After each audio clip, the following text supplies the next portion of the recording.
Luneta Park guys.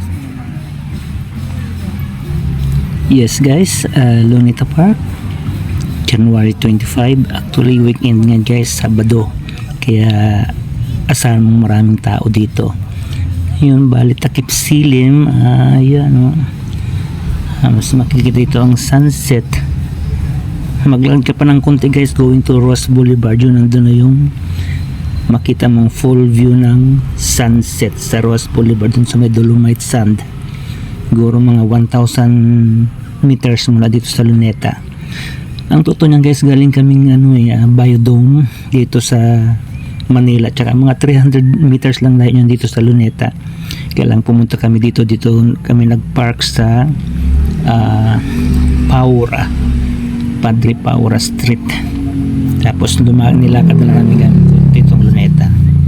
Yeah, ito yung view dito guys. So, kitang ganda ng sunset ng Pilipinas sa Luneta.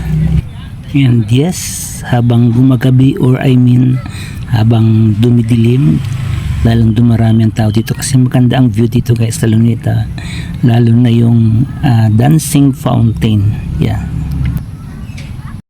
So ayan guys, from Luneta, kitang-kita nyo dito ang the famous Manila Bay sunset. Yan guys. Yeah.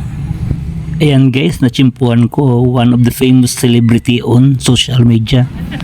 Hello there mabuhay! Welcome to Luneta. This is me Manambayan, the trending personality on TikTok. Inaanyayahan ko po kayong panoorin ang kwento ng aking buhay ngayon darating pong Marso sa MPK with Mel Chanco. Wow, thank you. Yeah. What's your name? Luther Bata. Shout Yun out ang po page ko. kay Kuya Luther Bata. Yes, Oh, thank you ma'am. Thank Kita you. mo si mami. Yung kay Kuya Luther talaga ako gusto kong bawasan. Ang ganda ng bag niya. Yan yung financer ko yan. Pinancer mo. Buti ka pa may pinancer, ha? Oo, kanya-kanya kaming hila ng buhay dito. May pinancer ka. Okay. Okay, pwede pa Thank baon you. kahit ulo lang. Nakikita niyo ba yun? So, sa Rizal, ngawit na. Bata pa lang po ako, nakatayo na yan dyan. Oo. Shout out po sa inyo, Kuya Luther. And ate, what's your Shout out, name? yes guys. Ate Bless. Oo. Taga saan kayo? Alabang. Oh, Alabang. Napaka-social nyo naman.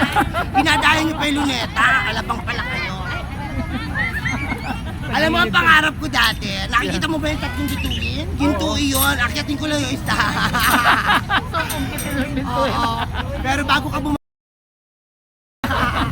Content na kita ma'am. Thank you so much. Salamat. so much.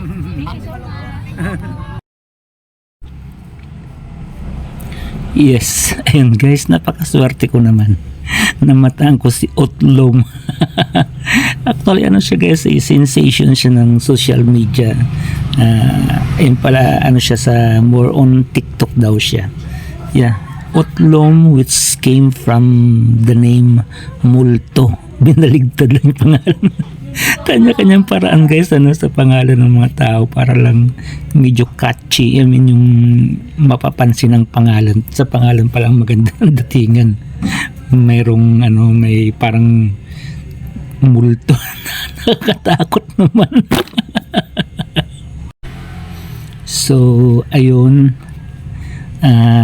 papunta na kami sa may dancing fountain. At ito, takip silim na nga. Kailang medyo pa. Actually naka-open na yung fountain, kailang wala, may lights na rin yan guys so bali hindi mo lang makita dahil medyo maliwanag pa, pero sooner maya ay makita lang na yan. So yung dami ng spectators guys, so napansin mo nakapaligid dahil yung daming tao.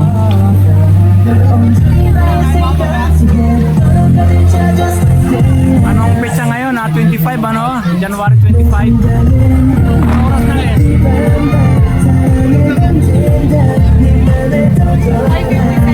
5 dia magsi-6. Yes guys, Saturday January 25 guys, nandito sa Luneta. Yan fountain, dancing fountain. We are waiting for the lights of the dancing fountain.